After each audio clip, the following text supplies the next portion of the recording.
শয়তান তো বন্দী। মানুষগুলো কেমনে অন্যায় করে, কেমনে অপরাধ করে।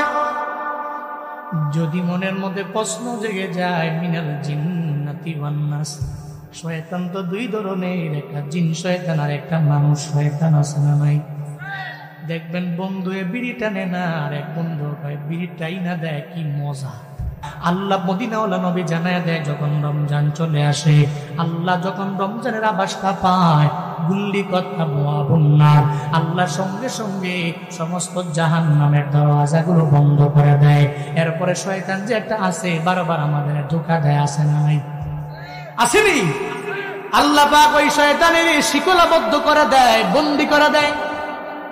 সুলসিলাতিশ শায়াতিন, মদিনাওয়ালা নবী বলেন, ওই শয়তানটারে আল্লাহ শিকল দিয়া পরিপূর্ণ বাইধা দেয়। ওই শয়তানটারে আল্লাহ পাক রব্বুল আলামিন, ওই শয়তানটারে আল্লাহ শিকল দিয়া বাইধা রাখে, যাতে বান্দারে ডিস্টার্ব করতে না পারে। তাহলে মনের মধ্যে যদি প্রশ্ন, হুজুর আমগো এলাকার জুয়ানগুলা রমজান মাসের মধ্যে গুনাহ করে, রমজানে রোজা রাখে না, রমজানে গালিগালাজ করে, ঝগড়া করে, এমন ব্যক্তি আছে না নাই? দেখবেন বন্ধু বিড়ি টানে না, আর এক বন্ধু বিড়িটাই না দেয়, কি মজা। আল্লাহ পাক বলেন, ইন্নামাল খামর, নিশ্চয়ই মদ, ওয়াল মাইসির এবং জুয়া, ওয়াল আনসাব এবং প্রতিমা, ওয়াল আজলাম এবং লটারি, রিজিসুম মিন আমালিশ শাইতান, এটা মুমিন বান্দার কাজ হতে পারে না, এটা শয়তানের কাজ। চিন্না বলেন ঘোষণা কা মদখোর বন্ধু বন্ধুরে মদখোর বানায়। রমজানে বন্ধু বন্ধুরে বলে, বন্ধু আমার 2024 সালে তুমি রাখলা না, 25 সালেও রাখার দরকার নাই। দেখবেন বন্ধু বান্ধবের প্রলোভনে তোমার মায়ে দেখে না, বাবায় দেখে না, কেউ দেখে না। এই জন্যই রমজানে বন্ধুর প্ররোচনার পরের প্ররোচনার মধ্যে কইরা দেখবেন পূজা রাখে না এমন যুবক আছে না নাই? এই যুবকেরা, তোমার মায়ে বুড়ি হওয়ার পরে রোজা রাখতে পারলে, তোমার বাবা বুড়া হয়ে যাওয়ার পরে রোজা রাখতে পারলে, তুমি কেন পারো না? আসরের ময়দানে রবের দরবারে কি হিসাব দিবা আমায় বলো না? কোনো জবাব নাই, আল্লাহর কাছে বলাও যাবে না। কিন্তু এই চিন্তা নিয়ে যুবকেরা চলে, আমারে কেউ দেখে না, আমার বাবাই দেখে না, আমার বোর দেখে না, ইমাম দেখে না। নওগাঁর মুসলমান বলো না, কেউ দেখে না, দেখে কে? কেউ দেখে না, আল্লাহ দেখে। বুজুর্গ দুই মুরিদের কাছে তাই না, দুইটা মুরিদের হাতের মধ্যে দুইটা মুরগি দিয়া দিলেন। কি দিলেন? দুইটা মুরগি দিয়ে বলে, এই দুই মুরিদেরা মুরগি জবাই করে আমার দরবারে নিয়ে আসবা। এমন জায়গায় গিয়া জবাই করবা যেই জায়গার মধ্যে কেউ তোমাদের দেখে না, এমন জায়গায় জবাই করবা। দুই মুরিদের দরবারে দুইটা মুরগি দিয়া দিলেন, মুরগি নিয়ে চলে গেলেন দুই মুরিদ। একটা পর্যায়ে একটু পরে এক মুরিদ মুরগি জবাই করে নিয়ে আসলেন, আর একজনে জবাই না করে নিয়ে আসলো। বুজুর্গ কয়, তুমি কেমনে জবাই করে আনলা? তোমারে কি কেউ দেখে নাই? কয়, না হুজুর, দেখে নাই। আমি মুরগি নিয়ে যখন জঙ্গলের কিনারায় গেলাম, জঙ্গলের গহীন জঙ্গলের মধ্যে ঢোকার পরে, ওখানে যাওয়ার পরে আমি তাকায়া দেখি ওখানে আমার কেউ দেখে না। হঠাৎ করে একটা লোক আসার পরে আমি আর জবাই করতে পারলাম না। আমি আমার ওই মুরগি নিয়ে আমার ঘরে গেলাম, দরজা লাগাইলাম, জানালা লাগাইলাম, আমার ডানে দেয়াল, আমার বামে দেয়াল, আমার সামনে দেয়াল, আমার পেছনে দেয়াল। ওই জায়গায় আমার মায়ে দেখে না, বাবায় দেখে না, বিবিয়ে দেখে না, দুনিয়ার কেউ দেখে না। সঙ্গে সঙ্গে আমি মুরগিটাকে জবাই করে ওই জায়গায় আয়ার পরে আপনার দরবারে নিয়ে আসলো। বুজুর্গ এবার ডেকে বলে, ও মুরিদ আমার, তুমি মুরগি জবাই করতে পারলা না কেন? কেন জবাই করতে পারলা না? কেন তুমি জবাই করো না? এই সত্য কি মানতে পারো না? এই দেখে জবাই না করেই নিয়ে আসলো। মুরিদ কয়, বুজুর্গ আমার, শর্ত মানতে পারি না, এই কারণে আমি মুরগিও জবাই করতে পারলাম না। কি করেছ? কেমনে শর্ত মানতে পারো না? এই মুরিদ আমার, কেন তুমি মুরগি জবাই না করে আমার দরবারে নিয়ে আসলা? সঙ্গে সঙ্গে মুরিদ বলে, হুজুর আমি এই মুরগিটা নিয়ে যখন চলে গেলাম, বিশাল এক জঙ্গলের মধ্যে গেলাম, ওখানে আমার ডানে বামে পাশে আমার কেউ নেই। আমি তাকায়া দেখি আসমান বলে রব আমার তাকায়া তাকায়া ভালো দেখি। আমি এই মুরগি নিয়ে যখন আমার ঘরে হাজির, আমি আমার ঘরে দরওয়াজা লাগাইলাম, জানালা লাগাইলাম, আমার ঘরের ডানে দেয়াল, আমার বামে দেয়াল, আমার সামনেও দেয়াল, আমার পিছনেও দেয়াল। আমি উপরে দেখি আমার মালিক আমার দিকে তাকায় আছেন। আমি আমার ওই ঘরের মধ্যে আমার সব জায়গায় আমি দেখি দেয়াল, আমি দেখি দেয়াল, উপরে দেখি আমার মালিক আমার দরবারে তাকায় আছে, আমার দিকে বারবার ডাকে, বান্দা তুমি কি করো, বান্দা তুমি কি করো, বান্দা তুমি কি করো। আপনি তো বললেন যেখানে কেউ দেখে না ওই জায়গায় মুরগি জবাই করার জন্য। আমি আমার ঘরের মধ্যে গেলাম, ওখানেও গিয়া দেখি আমার আল্লাহ। আমি জঙ্গলের মধ্যে গেলাম, ওখানেও গিয়া দেখি আমার আল্লাহ। আমি সব জায়গায় গেছি, কেউ নাই, ওখানে আল্লাহরে দেখি। আমি মুরগিটা নিয়ে এজন্য জবাই করতে পারলাম না, বিনা জবাই আমি আমার জীবিত মুরগি নিয়ে আপনার দরওয়াজায় হাজির হয়ে গেলাম। সঙ্গে সঙ্গে ওই বুজুর্গ জানায় দেয়, দুইজন মুরিদ তোমাদের আমি বলে দেই, শুনে নাও, আমি তো মুরগি জবাই করা তোমাদের দ্বারা বিন্দু মাত্র পরিমাণ আমার গরজ নাই, আমার উদ্দেশ্য না আমি তোমাদের দ্বারা মুরগি জবাই করবে, উদ্দেশ্য আমার নাই। তবে শুনে নাও, এই মুরগিগুলো কেন তোমার ভয় করে নিয়ে আসলা, তারে আমার খেলাফত দেওয়া যাবে না, কারণ তার ভিতরে তাকওয়ার লেভেলটা নাই। আর যেই মুরগি জবাই না করে আমার দরবারে নিয়ে আসলো, আমি আমার মরণের পরে আমার পরবর্তী খেলাফত এই মুরিদের দিয়ে দিলাম। আউলিয়ারা কারে উকবা খতিয়ার জাহেলারা কারে দুনিয়া খতিয়ার মাইলে মুমিন সুয়ে মুমিন মিশাওয়াত মাইলে কাফির সুয়ে কাফির মিশাওয়াত সোহবতে সলেহ তোরা সলেহ কুনাদ সোহবতে সলেহ তোরা তলেহ কুনাদ وهو معكم أينما كنتم والله بما تعملون بصير।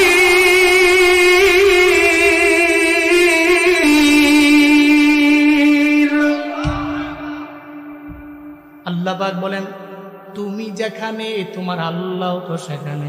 ইব্রাহিম নবীর উম্মতের চাইতে আল্লাহ আমাদের দাম বাড়ায় দিলেন। হযরতে মূসা নবীর উম্মতের চাইতে আমাদের দাম রবের দরবারে কম না বেশি? বনি ইসরাইলের দাম আমার রবের দরবারে যেমন এর চাইতে বহু গুণে রবের দরবারে আমগো দাম কম না বেশি? সব নবীর উম্মতের দামের চাইতে আমার রবের দরবারে আমাদের দাম কম না বেশি?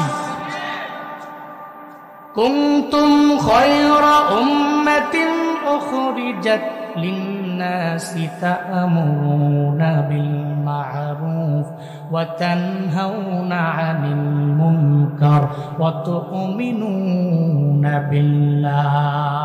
চিল্লায়ে পড়েন আল্লাহু আকবার। আরো জোরে আল্লাহু আকবার।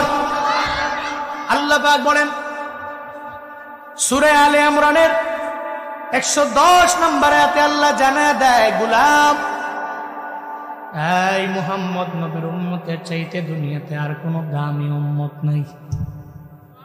আদম নবীর উম্মতের দাম আছে, তবে নবীর উম্মতের চাইতে মানে আমরা চাইতে বেশি না। ইব্রাহিম নবীর উম্মতের দাম আছে, তবে আমরা চাইতে বেশি না। হযরতে মূসা নবীর উম্মতের দাম আছে, আমরা চাইতে বেশি না। হযরতে ঈসা নবীর উম্মতের দাম রবের দরবারে আছে, তবে আমাদের চাইতে বেশি আমরা দাম রবের দরবারে আছে।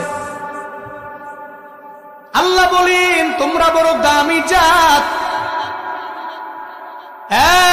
এই উম্মতে মুহাম্মদী বড় শ্রেষ্ঠ জাত। আল্লাহ এত দাম দিয়া বানাইলেন, শ্রেষ্ঠত্ব দিয়ে আল্লাহ পাক রব্বুল আলামিন আমারে আপনারে বানাইলেন রে বান্দা। নবীজি হাদিসের মধ্যে জানায়া দিলেন, নাহনুল লাখিরুনা সাবিকুন, দুনিয়াতে আসলাম আমরা সবার পর, তবে জান্নাতে যাব আমরা সবার আগে। দুনিয়াতে আসলাম সবার পরে, জান্নাতে যাব সবার আগে। যেদিন থেকে আল্লাহ জান্নাত বানাইছেন, জান্নাতের দরওয়াজা একজন দারোয়ান আল্লাহ দাঁড় করে রাখছেন।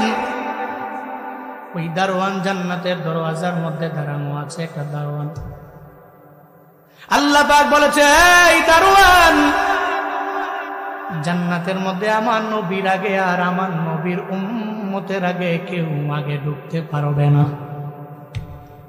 সুবহানাল্লাহ কয় না? জান্নাতের দরওয়াজার মধ্যে দারোয়ান দাঁড়ায় আছে। যেদিন নবী যাবে, নবীর উম্মতেরা যাবে আগে, জান্নাতে ঢুকাইয়া দিবে। আসরের ময়দানে আমার মায়া নবী উম্মতেরে নিয়ে যাব। জান্নাতের দরওয়াজার সামনে গিয়া যখন দাঁড়াবে, তখন দারোয়ান বলবে, কে আপনি? কয়, আনা মুহাম্মদ।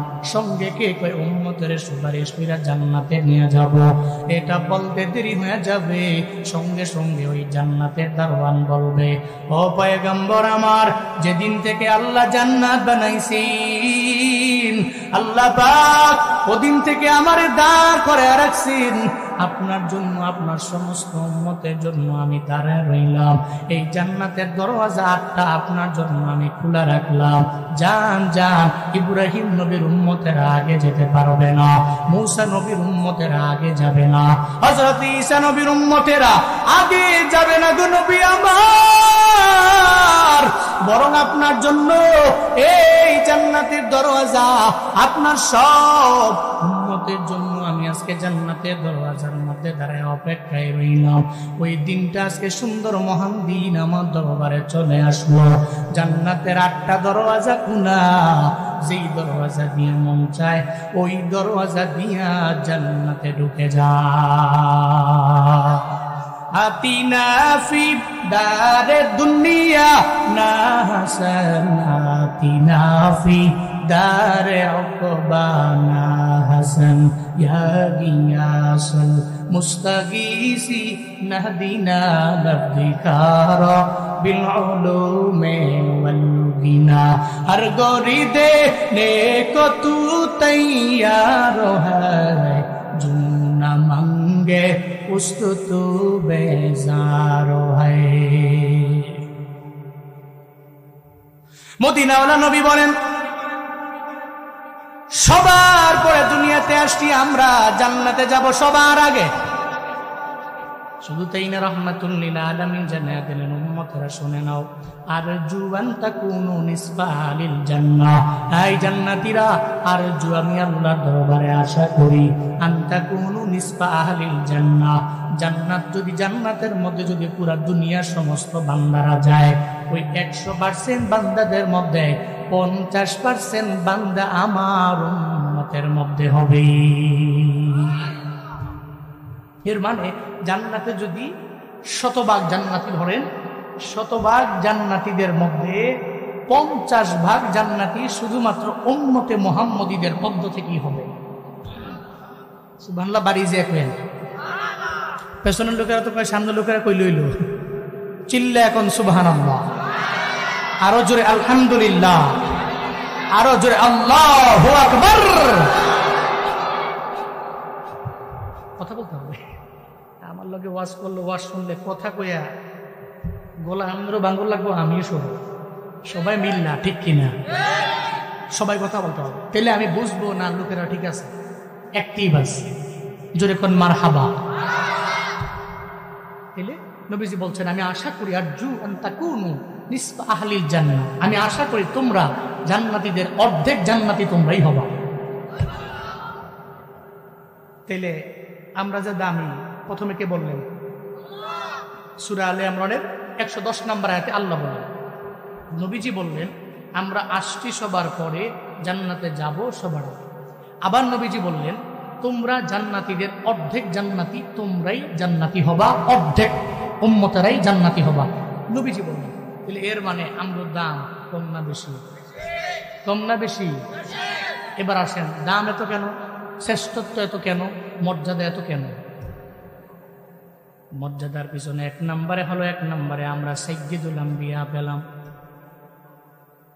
মুফাসসিরিনে কেরাম বলেন উম্মতে মুহাম্মাদীর বড় দাম। দাম কেন, শ্রেষ্ঠ কেন? কয় ব্যাকগ্রাউন্ডে 5টা কারণ আছে। নওগাঁ দামইরহাটের মুসলমান বলো না কয়টা? 5টা কারণে আমরা বড় দামি, আমরা বড় শ্রেষ্ঠ জাত। এর মাঝে 1 নম্বরে হলো সাইয়্যিদুল আম্বিয়া। আমরা পেলাম এমন নবী, সমস্ত নবীদের নবী হলেন আমার নবী। চিল্লা পড়বেন না মারহাবা। সমস্ত নবীদের নবী আমাদের নবী। কেমন নবী পেয়েছো নওগাঁর মুসলমান? আল্লাহ পাক রব্বুল আলামিন কোন নবীরে মেরাজের মধ্যে নিয়ে গেলেন না, বরং আমার নবীরে আল্লাহ নিয়ে গেলেন। এই আমার নবীর আগে কেউ জান্নাতেও ঢুকতে পারবে না, মেরাজেও নিয়ে গেলেন। এত দাম আমার মায়ার নবীর। ওই নবী হলেন আমাদের লিডার, আমাদের নেতা, আমাদের নবী। ওই নবী শুধু আমগো নবী না, উনি নবিয়্যুল আরব ওয়াল আজম, নবিয়্যুল মাক্কি ওয়াল মাদানি। উনি নবিয়্যুল আম্বিয়া, উনি নবিয়্যুর রাসূল। সমস্ত নবীদের নবী হলো আমগো নবী। সব নবীদের লিডার হলেন আমার নবী। ওই নবীর কারণে দামি হয়েছ, ওই নবীর কারণে দামি হয়েছ রে গোলাম। ওই নবীর কারণে সম্মানিত হইলা, শ্রেষ্ঠ হইলা। আল্লাহ পাক বলেন তোমরা দামি জাত। দামি কেন হলাম? 1 নম্বরে নবীর মাধ্যমে হলাম। কেমন দামি নবী, কেমন নবিয়ুল আম্বিয়া, এটা মনোযোগের কান লাগায় শুনেন রে বাপ। নবীজিকে আল্লাহ পাক যে মেরাজে নিয়ে গেলেন, কেউ বলেন নবীর সঙ্গে সফর সঙ্গে, কেউ বলেন জিবরাইল মিকাইল, আবার কেউ বলেন জিবরাইল ইসরাফিল, দুইজনে বোরাকের মাধ্যমে নবীকে নিয়ে রওনা। সুবহানাল্লাযী আসরা বিআবদিহি লাইলাম মিনাল মাসজিদিল হারাম ইলাল মাসজিদিল আকসা আল্লাযী বারাকনা হাওলাহু লিনুরিয়াহু মিন আয়াতিনা ইন্নাহু হুয়াস সামিউল বাসীর। চিল্লা পড়েন আল্লাহু আকবার।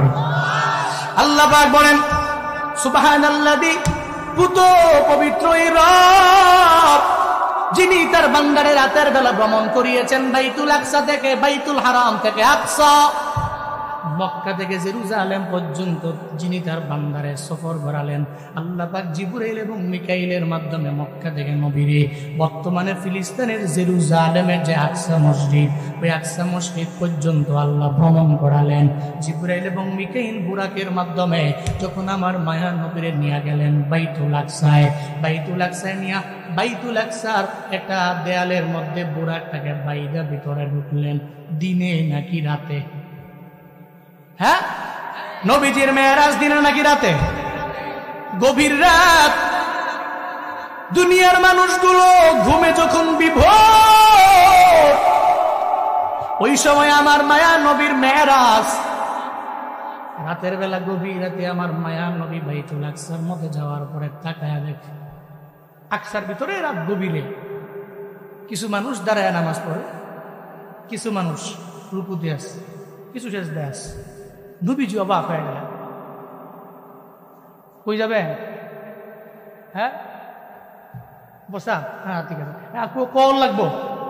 আপনি মানুষ, আমি মানুষ না, বলে আমনেরই কি প্রস্তাব আছে? আমার নাই, আছে তো যাওয়া দোষের না, কল লাগবো তো হুজুর যাবেন। উঠন যাইতো না, চাপা দিয়ে বসেন। আওন যাইব, বন যাইব, লাগলে একজনটা হওয়া কুল বালিশ বানায়া কুত্তালাউন যাইব, মাগার উডন যাইতো না। এখন যদি মনে করেন যে বাবা হুজুর যদি সন্ত্রাসী কায়দা ধরতেছে, হ্যাঁ বইতইব, আইসেন আপনার ইচ্ছায়, যাবেন আমার ইচ্ছা, ঠিক কিনা? বসেন, আল্লাহ তৌফিক দান করেন। আর কারো যদি চাপ বেশি এসে পড়ে, আবার নষ্ট করেন না, কইয়েন যে 1 অথবা 2 যাবেন। জোরে কোন মারহাবা। রাগ করছেন? কষ্ট পেয়েছেন? নবীজিকে আল্লাহ যে মেরাজে নিয়ে গেছেন, ওই সময় ঢুকলেন বাইতুল আকসায়, যা দেখতেছে কেউ দাঁড়ায়, কেউ রুকুতে, কেউ সেজদায়। এত মানুষ এই গভীর রাতে কেমনে আসলো, কোত্থেকে আসলো? নবীজি সঙ্গে সঙ্গে বলতে লাগলেন, জিবরাইল আমারে জানায় দাও এরা কারা, আমারে বলে দাও। গভীর রাতের মধ্যে কারা নামাজের মধ্যে দাঁড়ানো? জিবরাইল কয়, নবী আমার, আপনি তো সব নবীদের নবী, সব নবীদের লিডার, আল্লাহ আপনারে বানাইলেন। আল্লাহ পাক দুনিয়াতে যত আম্বিয়া 1,24,000 পয়গম্বর, মতান্তরে 2,24,000, সব আম্বিয়াদের আল্লাহ পাক রব্বুল আলামিন আপনার সম্মানের কারণে আজকে বাইতুল আকসার মধ্যে নিয়ে এসেছে, কারণ আমার নবীর দাম রবের দরবারে কম না বেশি।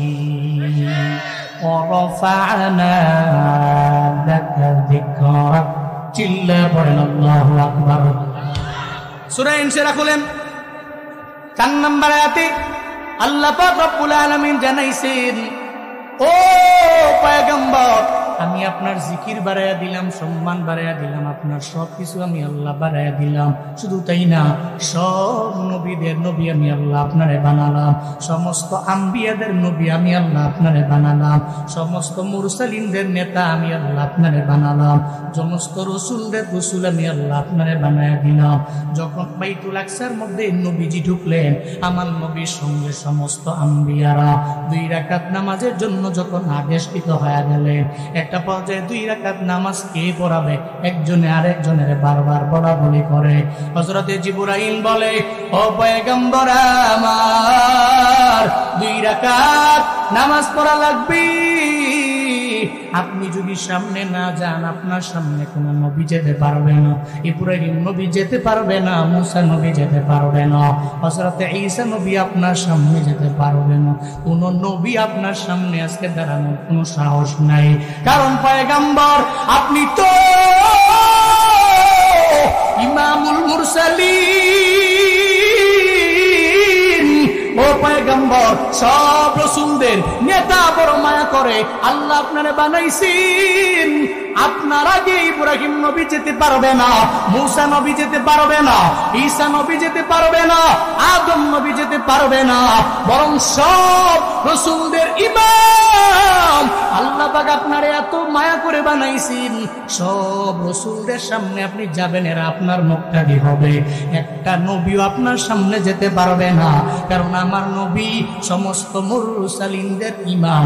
চিল্লা পড়েন মারহাবা। ইমামুল আউয়ালিনাল আখিরিন বড় সাদকা রহমাতাল লিল আলামিন, শুদ্ধ ওজুদাস রহমাতাল লিল আলামিন, মসজিদে ও শুদ্ধ হামারা জমিন, সৈয়দুল কাউনাইন খাতমুল মুরসালিন, কেরামত বুদে ফখরুল আউয়ালিন। আল্লাহ পাক বলেন, উম্মতে মুহাম্মাদের দাম রবের দরবারে কম না বেশি? কি কারণে দাম? 1 নম্বরে নবীর কারণে আল্লাহর দরবারে আমাদের দাম আছে। নবীর দাম আমার মাওলার দরবারে কি পরিমাণ বেশি, বান্দা শুনে যাও। আল্লাহ নবীর দাম কি পরিমাণে বাড়াইলেন, নবীর সম্মান আল্লাহ কি পরিমাণে বাড়াইয়া দিলেন রে বান্দা। দুনিয়াতে এমন কোন নবী নাই যেই নবীর দরবারে আল্লাহ আজরাইল পাঠালেন। আপনার দরবারে আজরাইল 1 মাস আগে আইসা বলবে না, এই তোমার মরণ রেডি, তুমি রেডি হয়ে যাও, মরণের বেলা চলে আসছে। ময়দান থেকে বাড়ি যেতে পারবে, এই ব্যাপারে গ্যারান্টি আপনার বাবা দিতে পারবে না। পারবে? আমি জুনায়েদ আল হাবিব বয়ান শেষ করে কালকে ঢাকায় গাজীপুরে বয়ান করতে পারবো, এই ব্যাপারে গ্যারান্টি আমার কেউ দিতে পারবে না। প্রতিদিন যাওয়ার পথে লাশ আর লাশ, কত রোডের ডিভাইডারে দেখি লাশ, মাসিগুলো ভ্যান ভ্যান করে মাথার মগজগুলো পড়ে আছে, এটা দেখি রে আমরা বাপ। আপনি আমার চাইতে জীবনে কোনোদিন লাশ দেখেন নাই, বেশি অ্যাক্সিডেন্ট আপনি আমার চাইতে বেশি দেখলেন না। প্রতিদিনের বেলা রাতের বেলা আমি দেখি রে বাপ, মরণের কোনো গ্যারান্টি নাই, মরণের বিন্দু মাত্র পরিমাণ গ্যারান্টি নাই রে বাপ। আজরাইল আপনার আমার দরবারে আসবে না অনুমতির জন্য, পারমিশন নেওয়ার জন্য আমার দরবারে আসবে না। কিন্তু কেমন নবী পাইলা নওগাঁর মুসলমানেরা, ওই নবীর দরবারে আল্লাহ আজরাইল পাঠাইছেন অনুমতি নেওয়ার জন্য। আল্লাহ কয় নবীর দরবারে যাও, নবী যদি অনুমতি দেয় রূহটাকে কবজ করে আনতে পারবা, যদি অনুমতি না দেয় তাহলে কবজ করতে পারবা না। আজরাইল নবীর দরবারে আসলেন, আইসা বলে নবী আমার যদি পারমিশন দেন আপনার রূহটাকে আমি রবের দরবারে নিয়ে যাব, আর যদি না দেন আপনার রূহ আমার নেওয়ার মতো সক্ষমতা নাই। মায়ার নবী আজরাইলের এই কথা বলার পরে নবী জানায়া দেয়, এই আজরাইল আইনা আকি জিবরাইল, আমার ভাই জিবরাইল কই আগে সন্ধান দাও, ওই জিবরাইলের সঙ্গে কিছু কথা বলার আমার বাকি আছে। আজরাইল ডেকে বলে নবী আমার জিবরাইল ফিস-সামাইল উলা, প্রথম আসমানে আছে, জিবরাইল আমার দরবারে নিয়ে আসো না, কিছু কথা বলার বাকি আছে, আমি তাহার দরবারে আমি কিছু কথা বলবো। যখন জিবরাইলের সঙ্গে করে নিয়ে আমার মায়ার নবীর দরবারে চলে আসলেন, জিবরাইল নবীরে দেখে, দেখার পরে নিজেও চোখের পানি ফালা ফালা ফালা কান্না করে। মায়ার নবীও জিবরাইলে দেখার পরে চোখের পানি ফালা কান্না করে।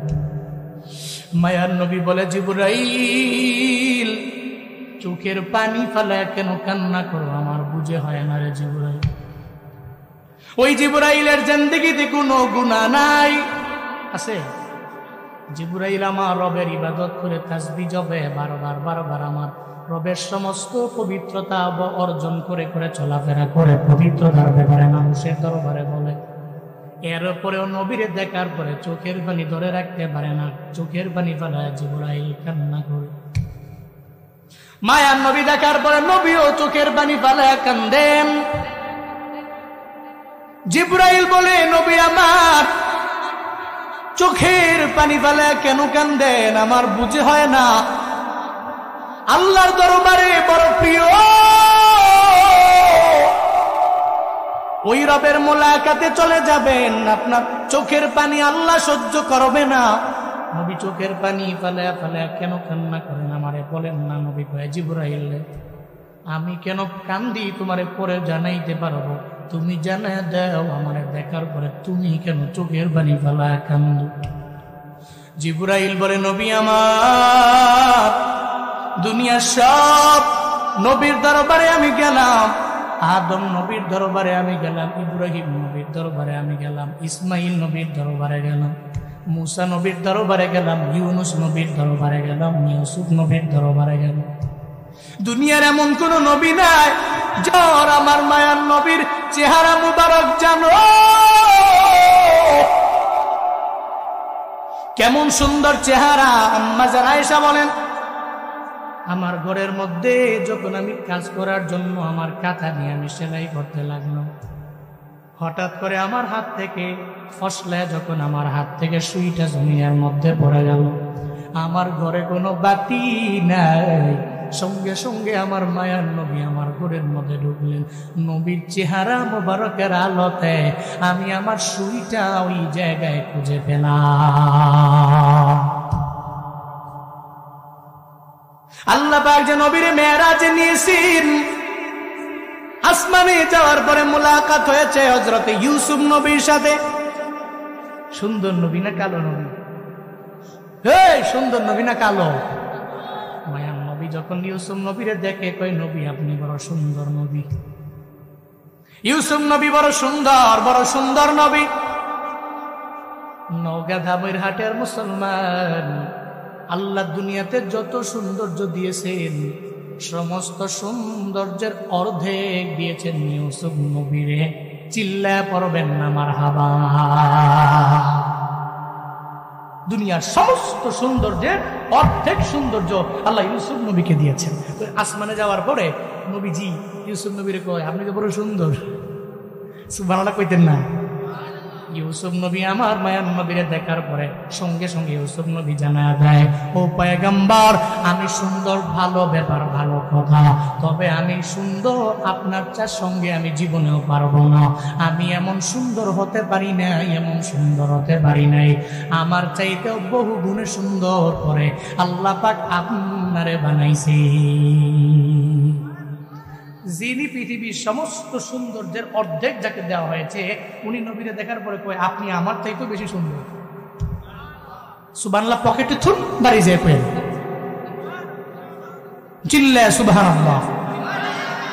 কি সুন্দর নবীজি, কি সুন্দর নবীজি। জিবরাইল নবী, আপনারে দেখার পরে আমার চোখ দিয়া অটোমেটিক পানি ঝরে, কারণ আপনার চলে যাওয়ার পরে জীবনে কোনদিন আপনারে দেখবো না, এই জন্য আমি চোখের পানি ফেলায়া ফেলায়া কান্না করি নবী আমার। জিবরাইল এবার বলে, নবী আমার, চোখের পানি ফেলায়া কেন কান্দেন, আপনি আমারে বলেন না। সঙ্গে সঙ্গে আমার মায়ার নবী চোখের পানি ফেলায়া ফেলায়া কান্না করে আর বলে, জিবরাইল ভাই, আমার কন্যা ফাতেমা আমার বড় বড় আদরের সন্তান, ফাতেমা তো বিজাতুম মিন্নি, ফাতেমা আমার দেয়ার একটা অংশের মতো, আমার দেয়ার একটা অংশ ফাতিমা। আমি সফরে যাওয়ার আগে আগে ফাতেমার দরবারে যাই, ফাতেমার দরবারে যায়, এরপরে বিদায় নিয়ে আমি সফরের মধ্যে রওনা। এরপরে আবার সফর থেকে যখন আমি সফর শেষ করে আমার ঘরের মধ্যে আমি ফিরি, প্রথমত সাক্ষাৎ হয় আমার ফাতেমার সাথে। আমি ফাতেমার জন্য কান্দি না, আমি আমার হাসান হুসাইনের জন্য চোখের পানি ফেলায়া কান্দি না।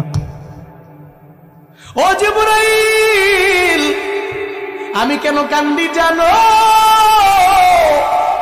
আমার চলে যাওয়ার পরে আমার এতিম উম্মতের কি উপায় হবে? আমার চলে যাওয়ার পরে আমার উম্মতেরা আমারে পাবে না। চোখের পানি ফেলে ফেলে আমি নবীর জন্য কান্না করবে। আমার উম্মতের কি উপায় হবে এই নিয়ে আমার চিন্তা, আমার উম্মতের কি উপায় হবে এই নিয়ে আমার টেনশন, আমার উম্মতের কি উপায় হবে এই নিয়ে আমি চিন্তায় পড়ে গেলাম। আগে রবের দরবারে যাও না, রবরে জানায় দাও আমার চলে যাওয়ার পরে এতিম উম্মতের কি উপায় হবে। এই যে উম্মতেরা দেখবেন আমার নবীর কাহিনী শুই না চোখের পানি ফেলে কান্দি, মসজিদে খতিব সাহেবের বয়ান শুই না, গভীর রাতে দেখবেন বিভিন্ন বয়ান লাগায় চোখের পানি ফেলায় কান্না করে। নবীর কাহিনী শুনলে উহুদের ময়দানের কাহিনী অথবা হামজার কাহিনী, চোখের পানি ফেলায় ফেলায় দেখবেন এরা কান্না করে। কেন কান্দে জানেননি? কারণ উম্মতেরা আমার নবীর জন্য এত পরিমাণে দুর্বল। আমার বাংলাদেশের মানুষেরা মদিনার জন্য বড় দুর্বল, মক্কার জন্য বড় দুর্বল, বাইতুল্লাহর জন্য এরা বড় দুর্বল, রওজার জন্য বড় দুর্বল। এই নওগাঁ দামুল হাইটের মুসলমানেরা আজকের এই ময়দান থেকে রবের দরবারে দেখায় দিবারে বাবা, কারা কারা মক্কায় যেতে চাও, মদিনায় যেতে চাও, কারা আমার নবীর রওজায় যেতে চাও, আমার নবীর রওজার সামনে গিয়ে সালাম দিতে চাও রে বাবা। শুধু আমাকে না, আমি গুনাহগার মুসাফিরের সঙ্গে আমার আল্লাহকে দুইটা হাত তুইলা দেখা দাও। আল্লাহ জীবনে একবার হলেও হাত উঠানো প্রত্যেকটা ব্যক্তিকে মক্কা মদিনায় যাওয়ার মতো তৌফিক আপনি দান করেন। সকলে বলি আমিন। আরো জোরে বলেন আমিন। সঙ্গে পড়েন মনে বড় আশা ছিল যাব মদিনায়, বল না, মনে বড় আশা ছিল,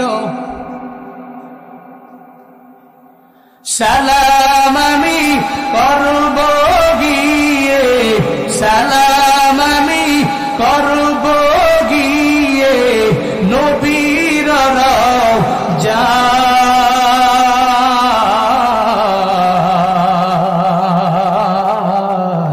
মনে বড় আশা ছিল।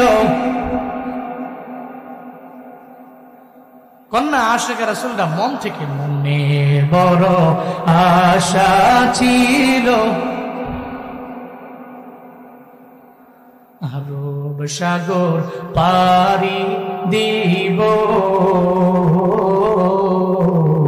নাই কই আমার তরি পাখি নাই তো উড়ে যাব জানাতে ভরি আরব সাগর পারি দিব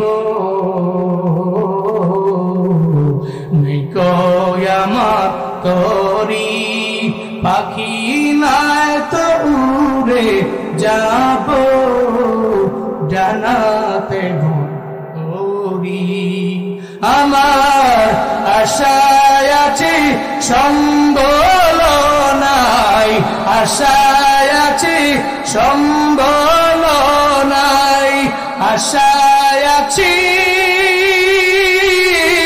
সম্বল নাই করি কিও পায়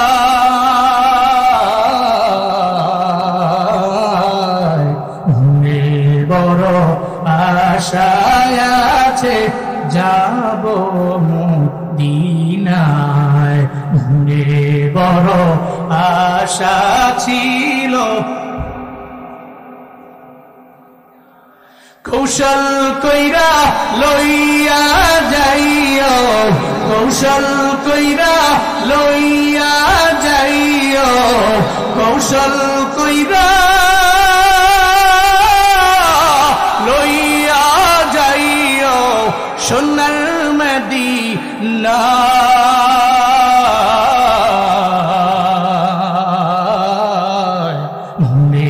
বড় আশা ছিল বড় আশা ছিল যাব মদিনায় বড় আশা আছে মক্কা মদিনায় যাওয়ার জন্য বান্দা টাকা লাগে না বরং ইশক লাগে হ্যাঁ ওখানে যাওয়ার জন্য টাকা লাগে না বরং ইশক লাগে প্রেম লাগে লাভ লাগে ভালোবাসা লাগে যার প্রেম আছে রে আল্লাহ তারে মদিনায় নিয়ে যায় যার ভিতরে ইশক নাই আল্লাহ মদিনায় নেয় সাত সাগরের কিনারে দাঁড়াইয়া পিঁপড়া বলে হে মালিক